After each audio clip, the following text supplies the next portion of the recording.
क्या हालचाल है? दिलरुबा दिल की सुनाऊं, सुनने वाला कौन है? जामे झूलेलाल के भर भर पिलाऊं, पीने वाला कौन है? बोलो ने, हम है। जिसके जीवन में भगवान के कर्म और जन्म की दिव्यता का ज्ञान नहीं है, उसको बड़ा घाटा पड़ता है। मनोरंजन कार्यक्रम तो सब लोग करते हैं देश भर में, लेकिन झूलेलाल अवतरण दिवस केवल मनोरंजन के लिए नहीं है, व्यक्तित्व के श्रृंगार के लिए नहीं है, अपितु अहम का विसर्जन करके आत्मिक श्रृंगार और परमात्मा मुलाकात का अवसर का दिवस ये चेटीचंड का दिवस। अगर सत्संग निकाल दो तो फिर हैशो में थके थुकाए जैसे बाराती जाते न, खाते हैं माल तो प्लेट तो उसकी 300-400 की हो, लेकिन खाने वाले के पेट का सत्यानाश 2 दिन तक हो जाता है। Variety variety variety. किसी से दुश्मनी हो तो उसको शादी में ले जाओ, खूब खिलाओ खूब खिलाओ, जल्दी बूढ़ा होगा, जल्दी मरेगा और दवाइयों का शिकार बनेगा। तो भोजन की वैरायटियां दे देना ये कोई बड़ी बात नहीं है। शादी विवाह में पैसे का पानी करके दिखावा करना ये बड़ी बात नहीं है, लेकिन ऐसे पर्व में समाज को भगवान के कर्म जन्म की दिव्यता का पता चलेगा तो हम अपने कर्म और जन्म की दिव्यता का फायदा उठाएंगे। भगवान बोलते हैं जन्म कर्म च मैं दिव्यम यो वेति माम तत्वतः, मेरे जन्म और कर्म दिव्य है। ऐसा जो समझदारी से समझ लेता है उसे अपने जन्म और कर्म को दिव्य बनाकर मुझसे मिलने का अवसर मिलता है। President of America Ibrahim Lincoln मरने के बाद प्रेत हो गया।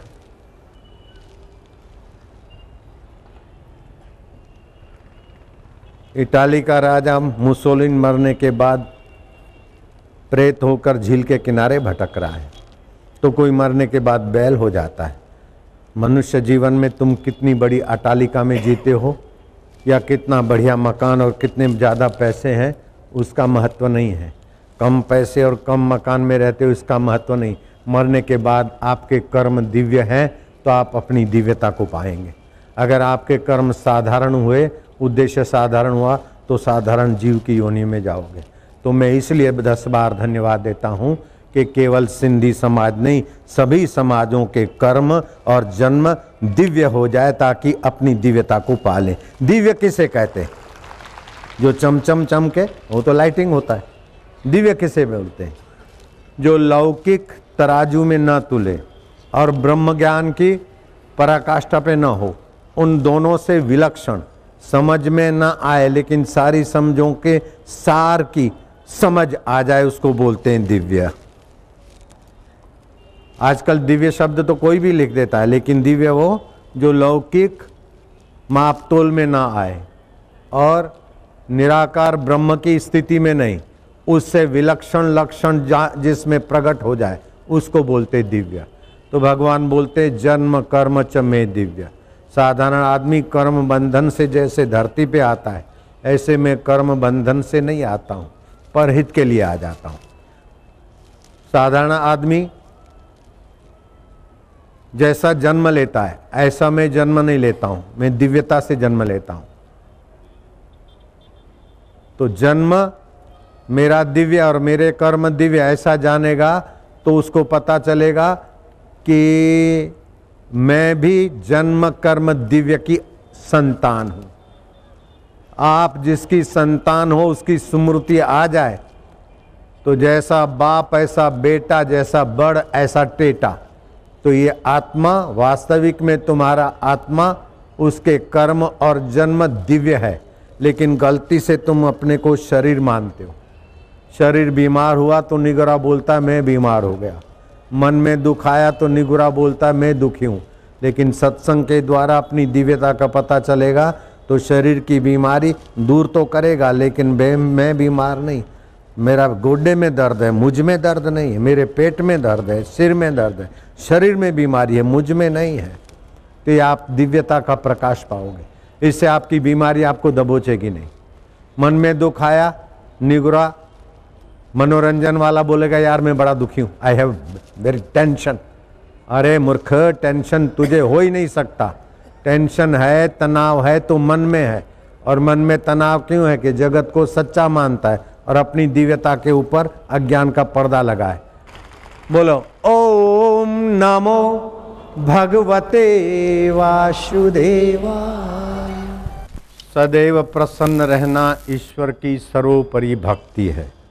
शरीर की बीमारी को, तंदुरुस्ती को, बचपन को अपना बचपन न मानो, अपने शरीर की जवानी को मैं जवान हूँ, मैं बूढ़ा हूँ, मैं बच्चा हूँ, नहीं, मैं इन सब को देखने वाला हूँ। ये बदलने वाला है, मैं अबदल हूँ। ये माया का खिलवाड़ है जिसमें परमात्मा सत्ता है, लेकिन मेरे अंतरात्मा में परमात्मा सत्ता ज्यों कि त्यों चमकती है। वो सतरूप है, चेतन रूप है, ज्ञान रूप है। उस सत्ता को जागृत करने के लिए मृख बादशाह का जुल्म हुआ और सिंधु नदी के किनारे जो साधक बैठे और उन्होंने उसी सत्ता को साकार किया और प्रकाश पुंज बालक रूप में, युवक रूप में, मत्स्य के ऊपर सवार वृद्ध रूप में तीन तीन रूप दिखाए। फिर सांत्वना देकर मृख बादशाह को चैलेंज करके अंतर्धान हो गए, फिर प्रगटे। उस निमित्त ये चेटीचंद महोत्सव कार्यक्रम है। ये कार्यक्रम बताता है कि मनुष्य न दैन्यम न पलायनम, तुम्हारे जीवन में दीनता नहीं आनी चाहिए। एक तरफ तो शासक क्रूर है, आहवा, वजीर और मृख बादशाह की क्रूरता पराकाष्ठा पर है, और दूसरे तरफ भक्तों का, सिंधी भाइयों का उद्यम साहसम। तुम बोलो सब, उद्यम, शाबाश है, साहसम, धैर्यम, बुद्धि, शक्ति, पराक्रम। षडेते यत्र वर्तन्ते, षडेते यत्र तत्र देव सहायकृत। जहाँ उद्यम, साहस, धैर्य, बुद्धि, शक्ति और पराक्रम है, वहाँ परमात्मा देव सहायता करता है।